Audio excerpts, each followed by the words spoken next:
listening to the Daily Yogi podcast.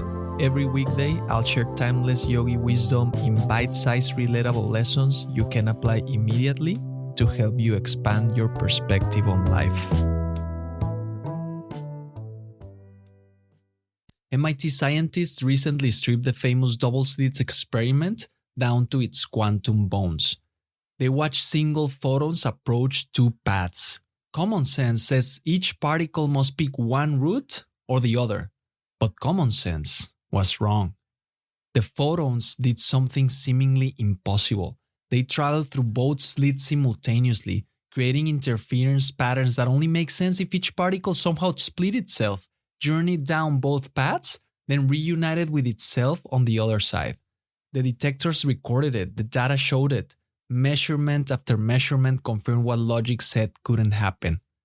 What you're witnessing here is the difference between the thing as it is and the thing as it seems. The yogis taught this distinction centuries before quantum mechanics proved it true. Your mind is relative and limited. Therefore, it can only grasp incomplete views of reality. Like looking at the ocean through a telescope, you see a portion but mistake it for the whole. Those MIT photons reveal the absolute refusing to conform to relative understanding. We draw mental circles around concepts, here or there, this path or that path. But these divisions exist only in our consciousness. The photon's true nature transcends our either-or thinking. It exists in the absolute realm, a realm where our relative categories dissolve. As Yogi Ramacharaka explains, your mind in its present state of unfoldment is relative, unable to grasp the absolute directly. You understand infinity only by first understanding limits. You comprehend eternity only by first measuring time. The very words we use, particle, wave, location, are feeble efforts to express the inexpressible. So when those MIT scientists observe a photon, they're not seeing the thing as it is. They're seeing the relative limited perception of something absolute. The interference pattern emerges because reality refuses to squeeze itself into their conceptual boxes. The photon doesn't travel through both slits. Such language implies separation and division. Rather, it exists in a state beyond the relative concepts of here and there. This is why meditation matters, because in stillness, you begin to recognize the relativity of your own perceptions, the boundaries you normally accept between self and the world, between past and future, between possible and impossible, reveal themselves as mental constructions.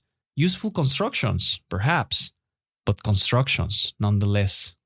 Your mind cannot fully grasp absolute space, absolute time, or absolute intelligence. But by understanding its own limitations, by recognizing that every measurement, every division, every category is a relative conception, you inch closer to truth. The double-slit experiment is nature's way of showing you that your mental circles cannot contain the ocean of reality. Trust your senses for navigating the relative world. But remember, you're viewing infinity through a telescope. You are measuring the ocean with a teaspoon. You're calling that small circle of vision everything. If this episode gave you something to think about, please leave a quick review on Apple Podcasts or Spotify, wherever you're listening. On Apple Podcasts, go to the show homepage, scroll down to the rating sections, then tap Write Review. On Spotify, go to the show homepage, tap the three dots, select Rate Show, and choose your stars. Reviews signal to the algorithm that this podcast is worth promoting and help new listeners discover the show.